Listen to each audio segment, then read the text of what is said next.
Welcome, curious wanderers, to Skeleton Sam's Ghosts of Theatreland.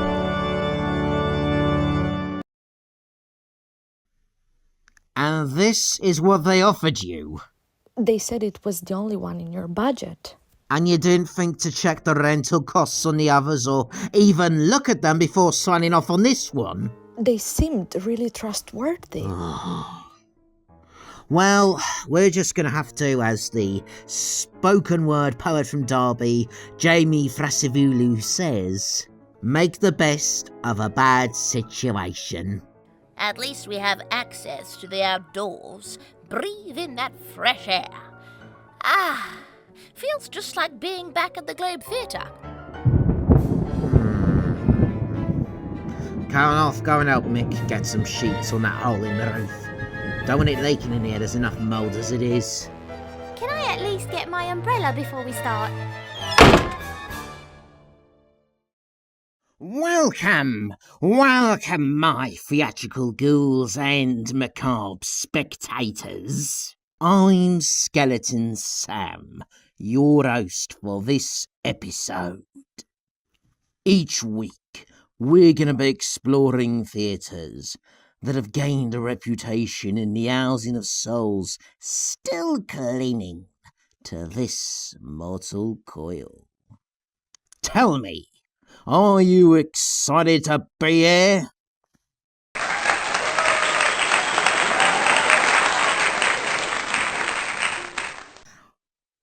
So, this week, we'll be travelling once again across the Atlantic Ocean, back to the United States. Will we be visiting Washington, D.C.? No. I think it's best we avoid travelling there for a while. No, we shall be heading to sweet old Chicago in the state of Illinois, to a performance venue that was once host to one of America's greatest theatre tragedies. Annie, care to transport? Very well. Not sure what's worse. Getting talent used and uncredited by peers in life, or ending up as a taxi service in the afterlife. Well, I'll make sure your talents and skills are credited and recognised. Plus, I'm not paying for the airfare. Very well then. Charlie Chat's the cheeky chick, cheerily chucking clocks. Ha ha ha! Boom boom.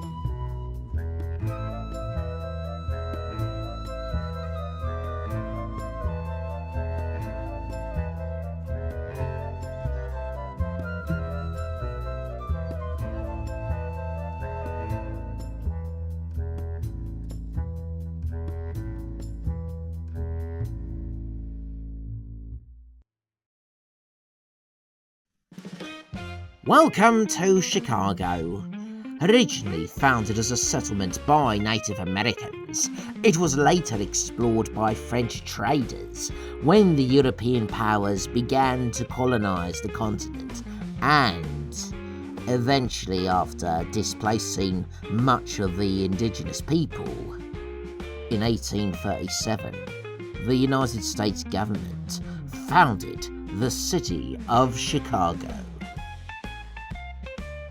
Of course, as the city grew, so did its cultural scene. The city is known for its schools for architecture and cultivating a strong tradition of classical music, popular music, dance, the blues, and performing arts. Rooted in its own national culture, as well as other traditions carried forward by its African American, Asian American, European American, and Hispanic and Latino American citizens. It's also a city traditionally known for its various popular culinary dishes, including the deep dish pizza, the Chicago-style hot dog, and the Italian beef sandwich. I could just go for one of those right now. Later, during a commercial break. For Chicago's theatre scene, one of the most famous performance venues is the Nedlander Theatre. Opened in 1926, it was originally called the Oriental Theatre and acted as a deluxe movie palace and a live vaudeville venue, playing to a wide range of the city's denizens. Regarding the live performances, many of the big names in American culture of the 20th century, ranging from a young Judy Garland starting out, Duke Ellington, the Three Stooges, Frank Sinatra, Cab Calloway, Ella Fitzgerald, Eartha Kitt, and much more. Of course, the passage of time wasn't kind to the venue, and in the late 1970s, after getting by on just showing exploitation and B-movies, the Oriental closed its doors, with the foyer area becoming just a retail video store. Looks like radio wasn't the only thing video killed off. I thought you were fixing a roof. Throughout the 1980s and early 1990s, the space remained abandoned, left to rot, until in 1996, Chicago Mayor Richard M. Daley stepped in and announced that the venue would be restored to its original grandeur for the presentation of live stage musicals. Renamed the Ford Center for the Performing Arts in 1997, the restoration was completed in October 1998 and opened with the Chicago premiere of Ragtime. Broadway in Chicago, formed in 2000, began to light the stage with record-breaking runs of Wicked for 3.5 years, and for the long-running production of Billy Elliot, along with many pre-Broadway premieres including The Addams Family, Big Fish, On Your Feet, SpongeBob Musical, Escape to Margaritaville, Pretty Women, the Musical, and The Cher Show, with many more to come. Wicked? Don't think I've heard of that one. Doubt most people watching this have. You really need a catch-up on current pop culture. We'll do a sing-along watch of the film after this. Oh, goody. In February 2019, the theatre was renamed the James N. Nedlander Theatre in honor of the legendary Chicago Broadway theatre owner and producer and patriarch of the same name. He championed theatre in Chicago, having presented shows there for over 6 decades, and it continued to be a live performance venue to this day. So what's the paranormal history of it then? We'll get into that after a quick break, and be warned, it's pretty dark.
Elizabeth Selwyn.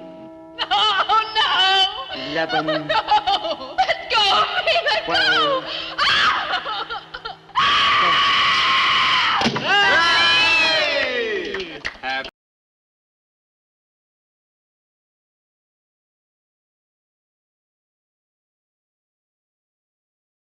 Before the Nedlander Theatre, formerly the Oriental, was built, the site was once home to another theatre, known as the Iroquois Theatre, which opened to the public on the 23rd of November 1903. The performance venue, which could house roughly over 1,600 audiences in its auditorium, and its owners boasted that it was absolutely fireproof, in a similar fashion to how the Titanic was claimed to be unsinkable.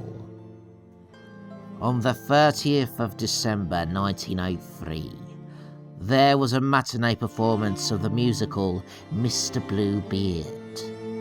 The auditorium that was built to house over 1,600 patrons had, during that performance, somewhere between 2,100 to 2,200 patrons attending the matinee, many of whom were children. The standing room areas were so crowded that some patrons sat in the aisles, blocking the exits. Sparks from an arc light ignited a muslin curtain, possibly as a result of an electrical short circuit. The fire quickly began to spread.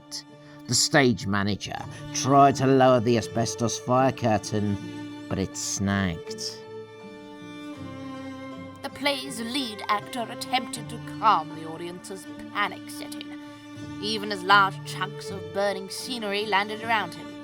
Audiences tried to escape the fire exits, but found that they were locked with deadbolt locks, and others were not even real fire exit doors, but decorative, fake doors. When some actual doors were opened, the sudden burst of air into the building caused the backdraft effect, making the fire spread more quickly and chaotically. Within 30 minutes, the entire auditorium was engulfed in flames and smoke. Patrons panicked, crushing or trampling others in a desperate attempt to escape. Many were killed while trapped in dead ends or while trying to open windows, and people who were able to escape using the emergency exits on the north side found themselves on fire escapes, one of which was improperly installed, causing people to trip upon exiting the fire escape door. Many jumped or fell from the icy, narrow fire escapes to their deaths, and the bodies of the first jumpers broke the falls of those who followed them. The hot gases and flames passed over the heads of those in the orchestra, seats and incinerated flammable materials in the gallery in dress circle levels, including patrons still trapped in those areas. In the aftermath of the fire, there was a reported 602 deaths and 250 non-fatal injuries. For nearly a century, the Iroquois Theatre fire was the deadliest single-building disaster in American history. Only the destruction of the World Trade Center on September 11, 2001, has claimed more lives in among United States disasters impacting a single building or complex.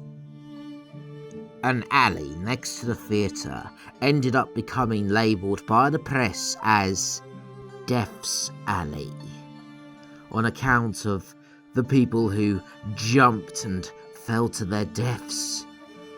William Etten, a well-known Chicago reporter, described the scene of devastation he witnessed during the firemen and the policemen's efforts to recover the dead and dying as...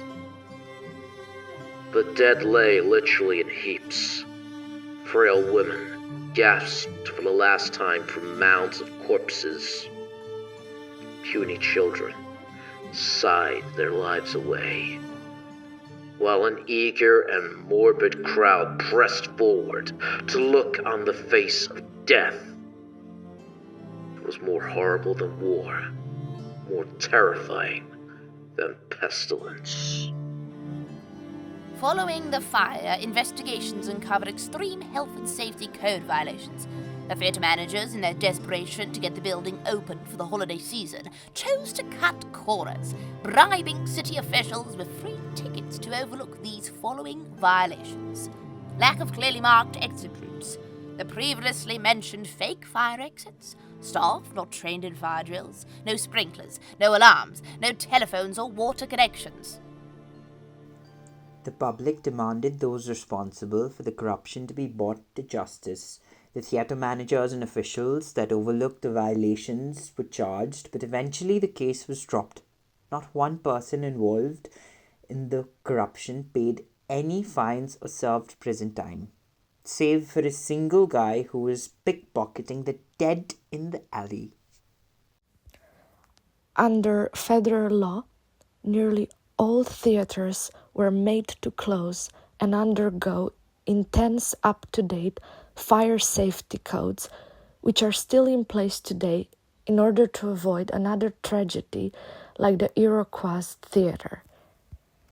With such a terrible and destructive loss of life in such a short amount of time, reports of hauntings both to the theatre and the alley next to it, where the victims jumped and the bodies laid, began to be told. In the alleyway, visitors would see people jumping from the fire exit and disappear just before they hit the ground. There has also been reports of people feeling an intense amount of energy when they come down this alleyway, causing them to leave quickly. Fire has also been reported to manifest at the stage door before quickly disappearing. While on a break, one of the stage managers stepped outside to light up a cigarette. While he was looking down, he heard a voice say to him, "Smoke will kill you." When he looked up, a woman in an open skirt and a big hat was standing before him right before promptly disappearing. There are also physical experiences, as well as some feeling a cold hand land on their shoulder, only to turn around and see nobody there. Inside the theatre, staff and patrons would experience seeing shadowy figures, apparitions of men, women and children in early 20th century clothing. The hearing unexplained sounds and feelings of dread. One account was in 2005. American actress Anna Gasteyer was playing the role of Elphaba, the Wicked Witch of the West, in the originating production of the stage musical Wicked. In her account, she said that during the end of Act 1, when her character is flying and singing the song Defying Gravity, whilst being lifted into the air with wires, she noticed little groups of people in the wings, which she thought seemed like families standing together. It was unusual, but she didn't have time to dwell on it. When she was safely back on the ground, she didn't see those people anymore. It was as she was heading to her dressing room during the play's interval, she had her next experience. Walking down the backstage corridor, she heard a kid's voice. She turned and saw a woman with 2 children in period clothing ahead of her and thought, "Oh, another actor." They seemed comfortable rather than lost in the strange hallways, though with an air of sadness. After a nod of hello, they turned a corner to continue on their way, and as Gasteyer followed behind, she was shocked to find they were gone. She should have been able to see them down the long hallway, but no one was there. She got back to her dressing room. She was having her makeup reapplied for the second act and mentioned her experience just before to the makeup artist. The makeup artist explained the history of the building and that she must have seen the victims of the fire. So remember, next time you're in Chicago and walk by the Nedlander Theatre, check out the space and the alleyway behind it, because you never know, you might come face to face with your own paranormal experience.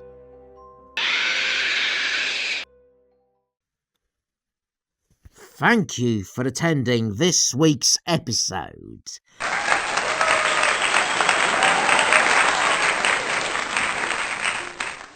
Don't be afraid to send us your strange paranormal experiences in the Nedlander Theatre or in any other performance venue in Chicago.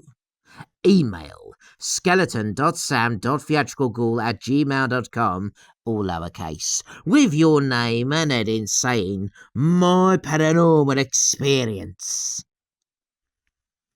We hope to see you next week.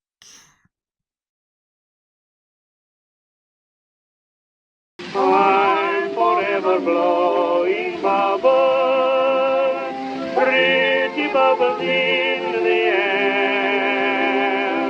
They fly so high, nearly reach the sky. Then, like my dreams, they fade and die. Fortune's always hiding. I've looked everywhere.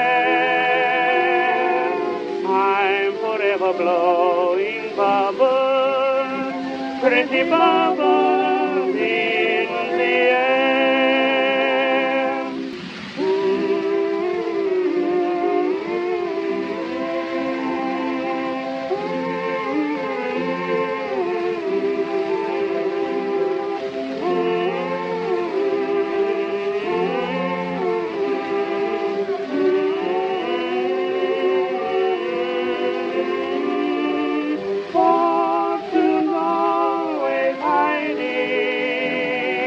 I've looked everywhere. I'm forever blowing bubbles, pretty bubbles.